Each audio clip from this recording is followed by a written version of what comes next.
பட்டியலில் இருந்து 65 லட்சம் பெயர்கள் நீக்கப்பட்டிருப்பதாகவும் 2029 பாஜகவின் ஆட்சி முடியப் போவதாகவும் கூறினார். தென்னிந்திய மாநிலங்களில் அதிகாரத்தை குறைப்பதற்கான மோசடி வேலைகள்தான் ஒரே நாடு ஒரே தேர்தல், தொகுதி மறுசீரமைப்பு எனவும் தொகுதி வரையறையை முதலில் எதிர்த்தது தாவேகாதான் எனவும் அவர் தெரிவித்தார்.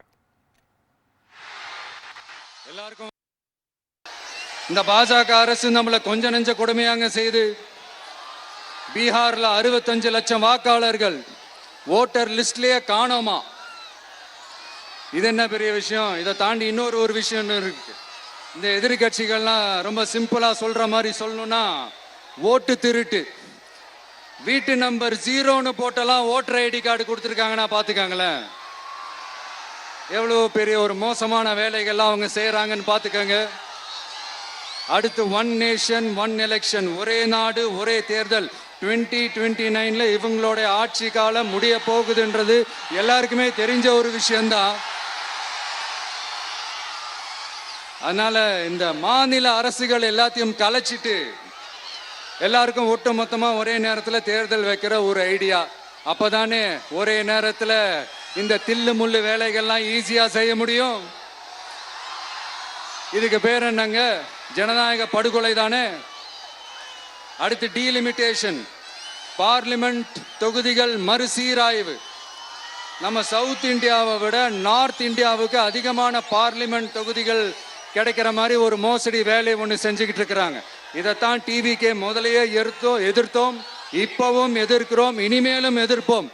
அதனால் இந்த SIR, one nation one election, delimitation இதெல்லாம் எதிர்கட்சிகளை அழிக்கிறதுக்காக ரொம்ப ரொம்ப முக்கியமா நம்ம சவுத் இந்தியாவோட அந்த பவரை குறைக்கிறதுக்காக செய்யப்படுற ஒரு மோசடி வேலைகள். தொடர்ந்து பேசிய அவர், பாஜக அரசு தமக்கு துரோகம் செய்கிறது என்றால் திமுக அரசும் தம்மை நம்ப வைத்து துரோகம் செய்து கொண்டிருப்பதாக கூறினார். திமுக அளித்த 505 தேர்தல் வாக்குறுதிகளில் எத்தனை வாக்குறுதிகளை நிறைவேற்றி உள்ளார்கள் என கேள்வி எழுப்பினார். மேலும் தேர்தல் வாக்குறுதிகள் எல்லாத்தையும் நிறைவேற்றிவிட்டோம் என்று மனசாட்சி இல்லாமல் முதலமைச்சர் மு க ஸ்டாலின் பொய் சொல்வதாக விமர்சித்தார். நீங்க பாத்தீங்கன்னா ஒரு 505 தேர்தல் வாக்குறுதிகளை நமக்கு தமிழ்நாட்டு மக்களுக்கு கொடுத்தாங்க. அதுல எத்தனை வாக்குறுதிகளை இந்த திமுக கவர்மெண்ட் நிறைவேற்றிருக்கு? முக்காவாசி வாக்குறுதிகளை கூட நிறைவேற்றாம எல்லாத்தையும் நிறைவேற்றிட்டோம் இப்படி கொஞ்சம் கூட மனசாட்சியே இல்லாம இப்படி கதை விடுறீங்களே மைடியர். வேணாம். உங்களுக்கு தான் ஆசையா பாசமா கூப்பிட்டா பிடிக்க மாட்டேங்குது.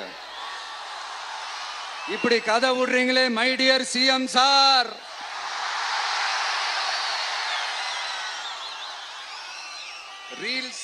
ரீல்ஸ் வேற, ரியாலிட்டி வேற நீங்களே சொல்லிட்டு இப்ப நீங்க விடுறது அம்பட்டும் ரீல்ஸ் தான். அதுல எல்லாம் பாதியில அருந்தும் போயிடுச்சு. வறட்சியில் அரியலூர் மாவட்டம் முதல் வரிசையில் இருப்பதாகவும், அரியலூரில் முந்திரி தொழிற்சாலை அமைக்கும் கோரிக்கை என்னவானது எனவும் விஜய் கேள்வி எழுப்பியிருக்கிறார். மேலும் கங்கை கொண்ட சோழபுரம் கோவிலை முறையாக பராமரிக்க வேண்டும் என்று கோரிக்கை விடுத்த விஜய், ஜெயங்கொண்டத்தில் ராஜேந்திர சோழனுக்கு ஏன் மணிமண்டபம் அமைக்கவில்லை எனவும் கேள்வி எழுப்பினார். தமிழகத்தோட வறட்சியான மாவட்டங்கள முதல் வரிசையில காலங்காலமா இருக்கிற மாவட்டம் தான் நம்ம அரியலூர் மாவட்டம். சிமெண்ட் உற்பத்தியும் முந்திரி உற்பத்தியும் நடக்குது, பட்டாசு தொழிலும் கொஞ்சம் நடக்குது. ஆனா இங்க இருக்கிற இந்த தொழிலையாவது மேம்படுத்தலாம்னு இந்த கவர்மெண்ட் ஏதாவது யோசிக்குதான்னு கேட்டா ஜீரோ தான். சிமெண்ட் ஆலைகளால ஏற்படுற மாசுபாட்டுல இருந்து மக்களை பாதுகாக்க என்ன நடவடிக்கை எடுக்கப்பட்டிருக்குன்னு தெரியல. யுனெஸ்கோவோட உலக மரபு சின்னமாக அறிவிக்கப்பட்ட கங்கை கொண்ட சோழபுரம் கோயிலை முறையாக பராமரிக்கணும். ஜெயங்கொண்டத்தில் ராஜேந்திர சோழனுக்கு மணிமண்டபம் அமைக்கலையே ஏன்?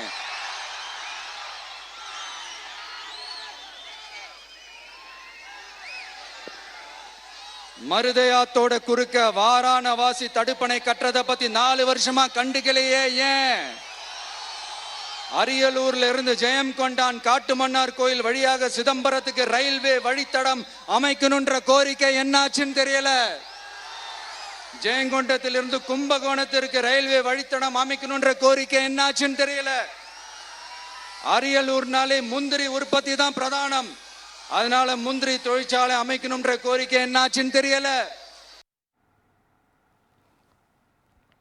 இதையடுத்து தனது உரையை முடித்துக் கொண்டு குன்னம் பகுதிக்கு சென்ற விஜய் 10 மணிக்கு மேல் ஆகிவிட்டதால் மக்களிடையே உரையாற்றாமல் கையை அசைத்துவிட்டு மட்டும் சென்றார்.